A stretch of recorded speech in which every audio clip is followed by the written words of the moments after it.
오늘 우리에게 주신 하나님의 말씀은 구약성경 여호수아서 1장 1절부터 9절까지 말씀입니다. 허락하신 말씀을 봉독하겠습니다.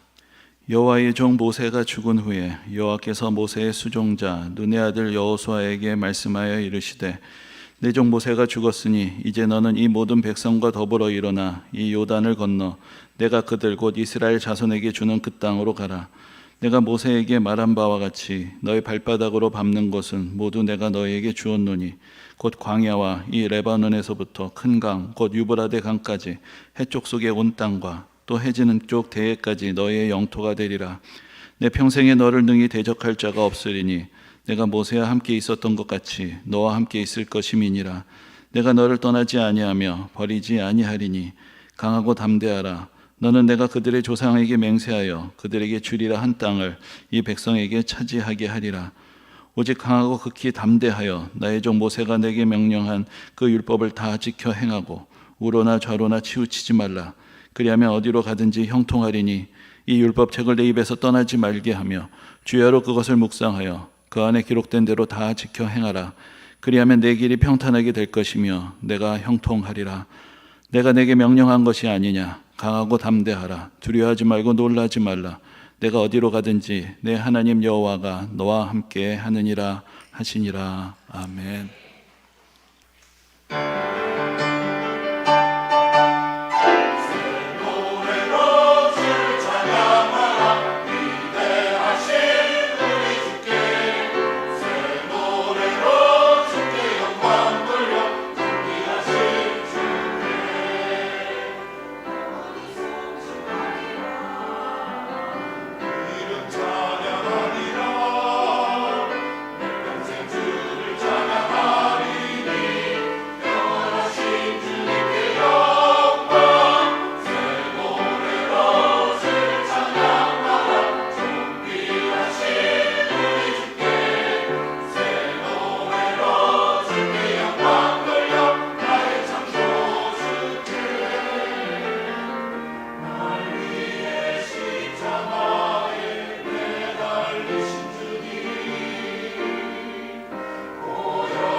올 봄에 양육과정을 다시 이제 시작하고 또 성서학당을 개편을 하면서 좀 진행 방식을 조금 바꾸었습니다. 그래서 첫 번째 영상을 벌써 지지난주가 되는데 그 목요일에 올렸는데 그 조회수가 오늘 아침까지 9일 만에 560회를 넘어섰습니다. 뭐 이 세상에 대단한 영상들이 많지만 그동안 저하고 선 목사님하고 나누어서 이제 계속 성경 강의하는 영상을 올렸는데 조회수가 30회를 넘기가 쉽지 않았습니다. 그런데 이게 거의 10배, 거의 20배라는 조회수가 나온 것이죠. 그것을 보면서 야, 전달 방식이란 것이 이렇게 중요하구나라는 이제 그런 생각을 해보게 되었습니다. 사진 자료도 물론 더 많이 사용을 했고 진행 방식도 바꿨고, 사실 여러분 우리 교회가 현대 교회 아닙니까? 사실 누구보다도 현대적이어야 할 교회인데, 그래서 좀 세상의 변화, 기술의 변화에 맞춰서 좀 더 현대적으로 개선을 하니까 또 더 많은 분들이 호응을 해 주신 것 같습니다. 물론 그에 따라서 또 영상을 준비하는데 더 많은 시간과 노력이 들고, 그래서 이거는 좀 농담이지만은, 왜 여러분들 코끼리를 냉장고에 넣는 법 이런 거 아시죠? 그래서 여러 가지 방법이 있는데 교회 버전이 있는데 그게 뭐냐면은 전도사 시킨다 이런 건데, 하자고 했더니 진짜 해서 전도사님이 아주 공을 들여서 이제 영상 편집을 해주셔서 그래도 또 이전보다 또 새로운 분위기에서 같이 은혜를 나눌 수 있게 된 것 같습니다. 근데 제가 학교 다닐 때도 생각을 해보면은 저는 그야말로 악필 중에 악필이라서 어느 정도 단계냐면 제가 쓴 거를 제가 못 읽습니다. 그래서 대학교에서 시험을 치려면은 친구들 노트를 빌려와야 공부를 할 수 있을 정도의 어려움이 있었는데, 그런 글씨를 가지고 리포트도 쓰고 시험을 치니까 항상 불안한 거죠. 과연 교수님은 내가 뭐라고 썼는지 읽으시고 채점을 하신 걸까? 그런 불안함이 늘 있었습니다. 그러다가 이제 대학교 3학년 때 드디어 이 컴퓨터라는 신문물을 접하게 되고, 그래서 이제 타자를 쳐서 시험은 계속 손으로 썼지만 리포트는 타자로 써서 내게 됐는데, 그렇게 되니까 평점이 1점이 올랐습니다. 얼마라고는 말씀을 안 드리겠는데 어쨌든 1점이 올랐습니다. 이게 4.3 만점인가 그랬는데 1점이 올랐으니까 엄청난 그 변화가 있었던 것이죠. 그래서 그때도 그런 생각을 해봤습니다. 내가 달라진 것도 아니고 공부를 더 많이 한 것도 아니고 생각이 더 성숙해진 것도 아닌데 제출하는 방식 하나 바뀌었다고 해서 이렇게 평가가 달라질 수가 있구나, 이제 그런 생각을 해보았던 적이 있습니다. 예전에 신학교에서 이제 공부할 때 이제 은퇴를 얼마 앞둔 그 선배 목사님이 이런 이야기를 하셨던 적이 있습니다. 항상 기억이 나는 말씀 중에 하나인데, 신학교를 다니면서 늘 두 가지를 염두에 두고 공부하라는 것입니다. 그러니까 첫 번째는 복음이 무엇인가, 복음이 무엇인가에 대해서 깊이 고민하고 연구를 해야 된다. 근데 또 하나가 있는데 그 복음을 어떻게 전할 것인가, 이제 거기에 대해서도 늘 관심을 가지고 준비를 해야 된다, 이제 그런 말씀을 하셨던 적이 있습니다. 내용은 없고 겉만 번지르한 것도 문제입니다. 하지만 아무리 내용이 좋아도 그것을 사람들의 마음에 와 닿게 전달하는 것, 그것도 말씀을 전하는 사람의 책임이다, 이제 그렇게 말씀하셨던 것입니다. 시대가 변합니다. 기술도 발달을 합니다. 여러 가지 변화가 일어납니다. 근데 사실 익숙하지 않은 것을 접하는 것이 쉽지는 않습니다. 때로는 성가시고 불편하게 느껴질 수도 있습니다. 그러나 또한 그런 변화라는 것이 우리에게 성장할 수 있고 발전할 수 있는 그런 새로운 기회를 주는 것이 되기도 합니다. 어떤 변화의 시대, 이 전환의 시대라는 것은 위기가 되기도 하지만, 그러나 우리에게 새로운 도전을 주고 그 도전에 우리가 어떻게 응답하고 응전하느냐에 따라서 우리의 삶은 크게 달라질 수가 있는 것입니다. 우리가 시대가 급변하게 되면서 또 여러 가지 변화들이 뒤따르게 될 때 사실 세대 간에 또 차이나 갈등이 벌어진다고 말하기도 합니다. 그런데 제가 이렇게 살펴보다 보면 꼭 그런 것은 아니다라는 생각을 합니다. 어떤 면에서 사실 우리 모두는 다 새로운 세대인 것이죠. 우리가 20대, 30대, 40대, 50대, 60대, 70대, 80대 어떤 세대에 있든지 간에 다 우리는 이전에 우리의 부모의 세대, 우리의 선조들의 세대하고는 다른 모습으로, 다른 방식으로 새로운 시대를 사실 살아가고 있습니다.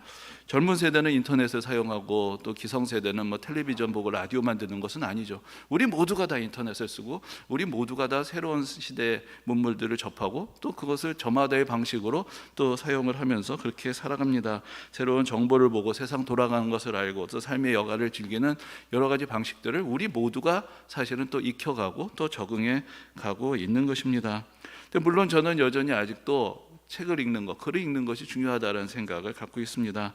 왜냐하면 글을 읽는 것은 자기 속도로 읽어가죠. 읽다가 졸릴 수도 있고 피곤할 수도 있고 이해가 안 되면 멈추기도 하고 책을 덮기도 하고 그리고 또 다시 펴고 읽어가는데, 이 영상이란 것은 정해진 속도로 그냥 지나갑니다. 내가 이해했던 못했던 뭔가를 보고 나면 알게 됐다라는 그런 착각을 주게 되고, 그 가운데서 내가 잠깐 멈춰서 생각을 할 여유를 잘 주지 않기 때문에 내가 나의 생각을 가지고 판단을 하게 되는데 되는데 과연 도움이 되는 것인가? 오히려 이전보다 인간의 지성이 퇴보하게 되는 것은 아닌가라는 그런 우려를 하게 될 때도 있습니다. 모든 새로운 시대는 우리에게 기회도 주고 또 위기도 가져다 줍니다.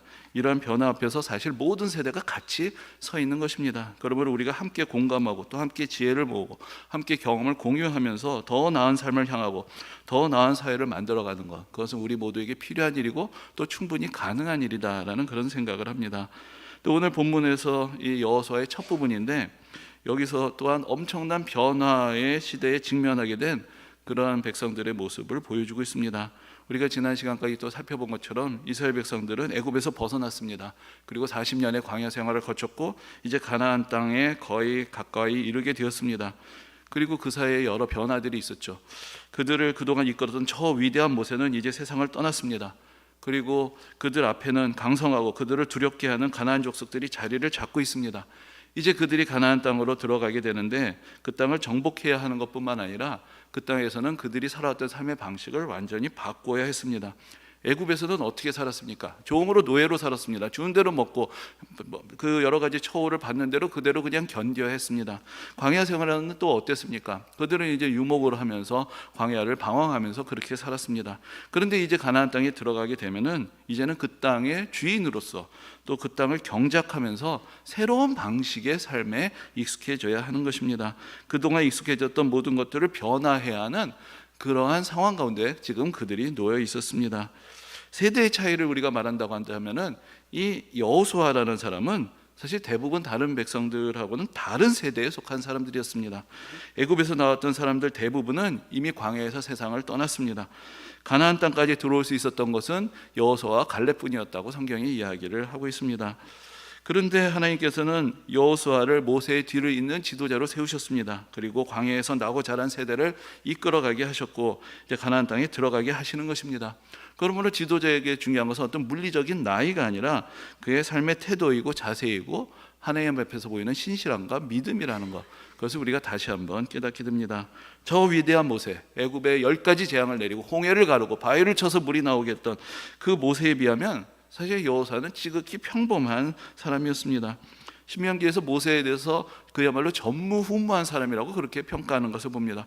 하나님과 대면하여서 모세와 같이 말했던 사람은 이전에도 없었고 이후에도 없었다라고 얘기할 만큼 그렇게 대단한 존재가 모세였습니다.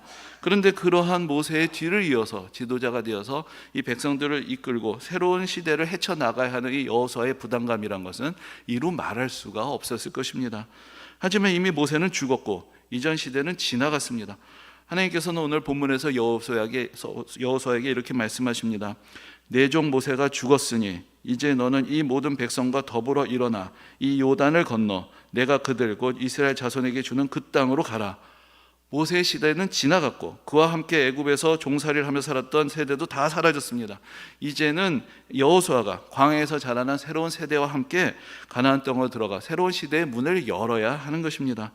그런데 이때 하나님께서 또한 여호수아에게 이렇게 말씀하셨습니다. 내 평생에 너를 능히 대적할 자가 없으리니 내가 모세와 함께 있었던 것 같이 너와 함께 있을 것임이라. 내가 너를 떠나지 아니하며 버리지 아니하리라. 여기서 이렇게 말씀하시는 것입니다. 모세가 그 위대한 모세가 될 수 있었던 것은 모세 자체가 대단한 사람이었기 때문이 아니라 하나님께서 그와 함께 하셨기 때문이고, 이제 그 하나님이 모세는 같지만 여호수아와 함께 하시고 그를 택하시고 그와 함께 이 백성들과 동행하시겠다라고 그렇게 약속을 하시는 것입니다. 물론 하나님께서는 이미 그들을 연단시키시고 준비시키셨습니다. 여호수아가 처음 성경에 등장할 때 그는 모세의 시종의 신분을 가지고 있었습니다. 오늘 본문에서도 모세를 수종 들던 사람이라고 그렇게 말하고 있습니다. 그는 누구보다도 가까이 모세 곁에서 보고 배우고 모세의 모든 삶의 모습들을 알 수 있었던 그런 사람이었습니다. 그리고 또한 그는 12명의 정탐꾼 중에 한 사람으로 선발이 되어서 이미 가나안 땅에 들어가서 그곳을 곳곳 다녀보았던 그런 사람이었습니다. 그리고 또한 광야길을 가던 이스라엘 백성들을 괴롭히는 그런 대적들이 나타났을 때 또 군대를 이끌고 나가서 또 승리를 하기도 했던 그 여러 가지 경험을 통해서 준비되고 연단된 사람이었던 것입니다. 지도자만 그런 것이 아니었습니다. 백성들도 처음에 애굽에서 나올 때와는 크게 달라져 있었습니다. 우리가 성경을 보면 특별히 이제 광야 시대의 기록을 보면 때로 하나님께서 이스라엘 백성들이 크게 진노하시는 이제 그런 모습들을 볼 수가 있습니다. 언제 그랬습니까? 애굽을 그리워할 때, 옛날이 더 좋았다고 얘기를 할 때, 그러면서 하나님을 원망하고 가나안 땅으로 나아가기를 거부할 때 하나님께서는 그들을 치셨습니다. 그들을 앞으로 나아가게 하시고 노예로 살아가던 옛 습성을 버리게 하시고 율법을 주셔서 새로운 삶의 방식을 배우게 하시고 새로운 공동체의 원리를 가르쳐 주셨던 것입니다. 오늘 본문에서 하나님께서는 또 이렇게 말씀하십니다. 나의 종 모세가 내게 명령한 그 율법을 다 지켜 행하라. 여기서 우리가 알 수 있는 것은 모세가 했던 가장 중요한 역할은 무엇이었는가? 하나님의 율법, 하나님의 계명을 이스라엘 백성들에게 전해준 것이다 라는 것을 여기서 보게 됩니다. 이때 전해준 이 율법이란 것은 무엇을 의미합니까? 광야에서 살던 이스라엘 백성들에게 율법이란 것은 과거의 삶의 방식이 아니었습니다. 그들에게 율법은 이전의 삶에서 완전히 벗어나서 하나님을 경외하며 이루어가야 하는 새로운 공동체, 새로운 나라의 청사진을 하나님께서 율법을 통해서 보여주신 것입니다. 이전에 애굽에서 그들은 여러 우상들을 섬기며 살았고 엄격한 신분 질서 안에서 노예로서 살았습니다. 그러나 이제는 하나님 한 분만을 경외하면서 살아야 하고 그 누구도 영원히 노예가 되지 않는 하나님의 백성으로서의 자유와 권리를 누리는 그런 새로운 공동체를 세워야 하는 것입니다. 그 말씀에 따라서 그들은 이전의 가치관을 바꿔야 하고 사고방식을 바꿔야 하고 삶의 방식을 바꿔야 합니다. 그래서 이제 그들은 바로 결정적인 도전의 순간 앞에 이르게 된 것입니다. 그동안 그들이 배워왔고 준비하고 훈련해왔던 그 삶의 결실을 이제 맺어야 하는 그런 결정적인 순간 앞에 그들은 지금 서 있습니다. 우리 시대도 또 큰 변화와 도전의 시대를 맞이하고 있습니다. 특히나 최근에 또 모든 것들이 혼란스럽고 많은 분들이 불안해하고 걱정하고 염려하고 갈등과 대립이 곳곳에서 심화되고 있는 그런 우려 속에서 살아가고 있습니다. 그러나 여러분, 혼란이나 불안이라는 것이 꼭 부정적인 것만은 아닙니다. 이 혼란이나 불안은 지금 우리에게 해결해야 될 문제가 있다는 것을 깨닫게 해주는 것입니다. 중요한 것은 이 혼란과 불안 속에서 우리가 어떠한 선택을 하느냐에 있습니다. 과거로 회귀할 것인가, 아니면 새로운 비전, 새로운 희망을 찾고 미래로 나아갈 것인가의 문제인 것입니다. 사실 모든 새로운 것, 새로운 상황들은 우리를 불안하게 합니다.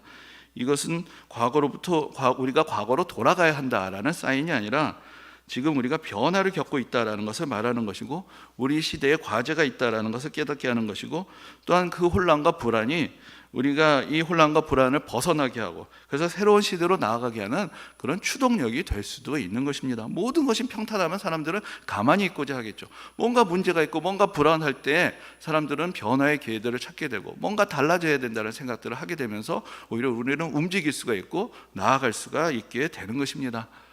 올해를 선교 140주년으로 기념을 합니다. 그래서 기독교 선교가 언제부터 시작되었느냐 기점에 여러 가지 의견들이 있기는 하지만 가장 일반적인 견해는 1885년에 그때 첫 번째로 공식적으로 장로교 선교사로 파송이 되었던 언더우드 선교사와 또 감리교 선교사로 파송이 되었던 아펜셀러 선교사 둘이 1885년 부활절에 같이 이제 인천 제물포항에 입국했던 것을 기념을 해서 이제 1885년을 되게 우리나라 선교의 기점으로 삼습니다. 그래서 이제 올해가 140주년이 되는 것입니다. 여러분, 그 당시로 돌아가서 생각해 보면 어떻겠습니까? 그 당시의 상황이란 것은 지금과는 비교할 수 없는 혼란의 시대였습니다. 그동안 우리나라, 우리 민족은 중국을 중심으로 한 그 세계 질서 안에서 살았고 유교 문화를 근간으로 수백 년을 살아왔습니다. 그러다가 그때 그들이 경험했던 세계는 그야말로 천지가 진동하는 것 같은 격변의 시대였습니다. 서양의 열강들이 몰려와서 각축을 벌이고 새로운 문물, 사상들이 기존에 익숙했던 모든 것들을 다 뒤흔들어 버렸습니다. 그 당시에 정부는 무능하고 부패했고 게다가 청나라파, 친일파, 친청파로, 친러파로 다 사분오열되어 있는 그런 상황이었습니다. 백성들은 갈 바를 알지 못하고 의지할 사람들이 없었습니다. 불안해하고 헤매고 있었습니다. 그러한 시대에 복음이 이 땅에 들어오게 된 것입니다. 그리고 그때 그야말로 극소수의 사람들이 예수를 믿었습니다. 그로부터 한 세대가 지나가서 3.1 운동을 할 때에도 이 땅의 그리스도인들이 2%도 되지 않았다라고 그렇게 이야기를 합니다. 그야말로 소수의 사람들이 복음을 받아들였고 그러면서 그 안에서 새로운 희망을 안게 되었습니다. 당시에 예수를 믿었던 사람들은 그냥 새로운 종교 하나를 받아들인 것이 아니었습니다. 그 당시에 기독교 신앙을 갖는다는 것은 완전히 새로운 가치관, 새로운 삶의 방식을 따르게 되는 것을 의미했습니다. 정치는 여전히 혼란스럽고 국제 정세는 나날이 위기에 위기를 더했습니다. 급기야 국권을 상실하고 나라를 잃는 지경까지 이르렀지만, 그러나 그리스도인들은 희망을 잃지 않았습니다. 오히려 그들은 이전 시대가 무너지는 그 혼란 속에서 새로운 시대의 도래를 꿈꾸었습니다. 공자월 맹자월에 멈춰 있었던 시대에 과감하게 새로운 문물들을 받아들이기 시작했고, 신분의 차별, 남녀의 차별을 넘어서며 말씀을 배우고 가르치고 전하기를 게을리하지 않았습니다. 각자 도생을 넘어서서 이건 생존 자체가 위기에 처했던 그 시대에도 그들은 무너지지 않고 하나님의 말씀을 의지하며 경건한 삶으로 자기 자신을 지키고 절제했습니다. 그리고 민족을 생각하고 이웃을 생각하며 미래를 생각했습니다. 하나님은 이 땅에 그리스도인들에게 꿈을 꾸게 하셨고 그 꿈을 나누게 하셨고 그리고 그 꿈을 하나하나 이루어 주셨습니다.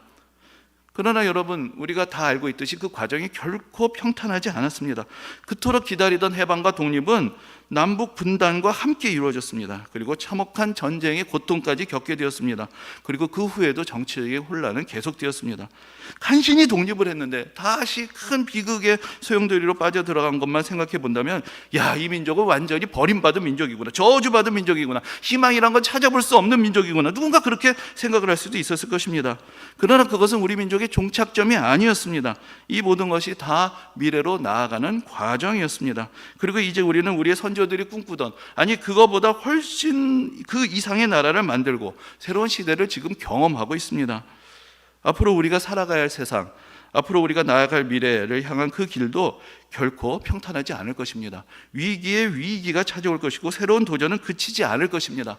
그러나 그 가운데서 우리가 착각하지 말아야 할 것이 있습니다. 마치 이전에는 그런 위기가 없었던 것처럼, 마치 이전에는 그런 도전을 겪지 않았던 것처럼, 그리고 그런 위기와 도전에 맞서고 극복해낸 적이 없었던 것처럼 착각해서는 안 되는 것입니다. 물론 우리는 인간입니다. 우리는 늘 불안해합니다. 우리는 안정을 원하고 변화는 여전히 우리에게 익숙하지 않습니다. 우리는 꿈을 꾸는 것, 희망을 가지는 것보다는 과거를 추억하고 과거를 미화하고 안주하는 것을 더 바라는 존재들입니다. 그러나 우리의 등을 떠미는 분이 계십니다. 바로 하나님이 안주하고자 하고 변화를 두려워하는 우리의 등을 떠미시는 것입니다. 애굽의 세월까지 그리워하고 모세의 지도력을 아쉬워하고 그들 앞에 놓여 있는 대적들을 두려워하고 스스로를 초라하고 보잘것없게 생각하던 그 이스라엘 백성들에게 하나님께서는 여호수아와 함께 새로운 세계로 나아가라고 그들을 독려하시고 등을 떠미십니다. 바로 그 미래를 그들에게 안겨주실 분이 하나님이시기 때문입니다. 전에 어떤 기사에서 이런 이야기를 본 적이 있습니다. 대한민국이 마지막이다. 그 소위 중진국의 함정이라는 것이 있어서 그 가난을 극복하고 경제를 발전시키고 민주화를 이루어서 선진국의 대열에 들어가게 되는 것은 대한민국이 마지막이고 앞으로는 더 힘들어질 것이다. 이제 그런 이야기를 하는 그런 글이었습니다. 그럼 그것을 뒤집어 보면 우리는 어떻게 그 벽을 넘었을까요? 전문가들이 보기에도 답이 없는 그 좁은 기회의 문을 어떻게 통과하면서 이 대한민국이 막차에 탔다라고 말하게 되는 그런 변화를 이루어낸 것입니까? 그것이 단지 우리 민족이 아주 특별하고 위대하기 때문일까요? 저 세계를 정복했던 몽골 민족들 지금 어떻게 살아가고 있습니까? 또 위대한 철학 사상을 세계에 펼쳐졌던 그리스 사람들, 뭐 그들의 조상, 아무리 위대한 조상이 있어도 그것이 자동적으로 그들의 후손의 삶을 보장해 주는 것은 아닙니다. 우리가 그렇게 대단한 능력 있고 실력 있고 지혜로운 민족이라면 우리는 왜 이렇게 지금 혼란스럽고 불안해하고 있는 것입니까? 우리가 특별한 것이 있다면 그것은 하나님께서 우리에게 특별한 은혜를 베푸셨고 우리의 믿음의 선조들이 현실의 어려움에도 좌절하지 않고 하나님의 말씀 안에서 소망을 찾고 꿈을 꾸기를 포기하지 않고 그 꿈을 전파하면서 살았기 때문이 아니겠습니까? 그래서 저는 우리나라에 사명이 있다라고 그렇게 생각을 합니다. 식민지를 경험하고 전쟁을 경험하고 정치적인 혼란을 겪고 자원도 부족하고 경제를 일으킬 기반과 여건이 부족한 나라도 할 수 있다라는 것을 이 세상에 보여주어야 하는 사명, 그런 희망을 안겨줘야 되는 사명이 있는 것입니다. 이 세상 모든 민족들이 그들에게 지치지 않는 희망의 원천이 되는 하나님을 만나게 된다면 기존의 모든 삶의 가치와 질서의 한계를 깨뜨리시고 새로운 공동체를 세우게 하시고 과거의 모든 잘못과 어리석음을 용서하시고 상처의 아픔을 치유하시고 낙심과 절망을 넘어서게 하시는 예수 그리스도를 그들이 만난다면 현실의 여건에 매이지 않고 영원한 하나님의 나라를 바라보고 인내하고 견뎌내고 승리하고 이겨내게 하시는 그 성령의 인도하심 안에 있다면 이 세상의 어떤 민족도 어떤 나라도 과거의 늪에서 벗어날 수가 있고 현실의 위기를 극복할 수 있고 새로운 미래를 만들어갈 수 있다. 그것을 우리는 보여주어야 하고 전파해야 하는 것입니다. 여러분, 우리의 인생길에도 많은 어려움들이 있을 것입니다. 지금 우리가 살아가는 현실도 만만치 않습니다. 매일매일의 삶의 짐을 지고 살아가는 것 너무나 무겁게 느껴집니다. 미래가 더 나아질 것이라는 희망 어디 있는지 모르겠습니다. 다 나아갈 길을 분별하고 결정하기에도 모든 것들이 다 불확실합니다. 그러나 우리가 분명하게 알아야 될 것이 있습니다. 우리가 우리의 힘으로 이 세상을 살아가고 있는 것이 아닙니다. 우리의 뜻과 계획이 우리 인생의 전부가 아닙니다. 우리는 지금 왜 이 자리에 있습니까? 이 귀중한 시간에 왜 우리는 하나님 앞에 모여 있습니까? 하나님은 이미 우리를 택하셨습니다. 이미 우리를 붙들고 계십니다. 그리고 우리를 인도하셔서 우리 인생에 하나님께서 약속하신 우리의 가나안 복지를 향하게 하시고 하나님 나라의 영광의 길로 지금도 우리를 인도하시는 것입니다. 우리에게 부족한 것이 있다면 믿음입니다. 하나님의 말씀 속에 우리 인생의 길이 있다는 믿음이 필요하고 우리를 사랑하시는 하나님의 사랑 안에서 우리가 살아간다라는 믿음이 필요하고 그 모든 것들을 견뎌내고 이겨나고 변화하게 하고 성숙시켜 주신다라는 그런 믿음이 우리에게 필요한 것입니다. 우리가 140주년 선교의 역사를 맞이했다라고 말씀드렸습니다. 그래서 그런 면에서 우리는 모두 다 사실은 새로운 세대에 속한 사람들입니다. 우리는 새로운 세대로서 새로운 시대, 새로운 변화의 도전 앞에 함께 서 있습니다. 오늘 본문 마지막 절에서 하나님은 여호수아에게 이렇게 말씀하십니다. 강하고 담대하라. 두려워하지 말며 놀라지 말라. 내가 어디로 가든지 내 하나님 여호와가 너와 함께 하느니라. 앞으로도 우리 앞에는 위기가 찾아올 것이고 우리의 인생길도 이 땅의 교회도 이 나라 민족도 결코 평탄하지 않은 길을 걸을 것입니다. 그러나 우리에게 믿음이 있다면 우리가 우리와 함께 하시는 하나님의 손길을 의지한다면 우리가 흔들리지 않고 하나님의 말씀이 가르쳐주시는 그 길을 걸어간다면 우리는 이 모든 도전을 맞아서 승리할 수 있을 것이고 새로운 하나님의 은혜를 보게 될 것입니다. 이 은혜와 이 약속과 이 소망이 모든 성도님들에게 함께 하시기를 주님의 이름으로 축원합니다.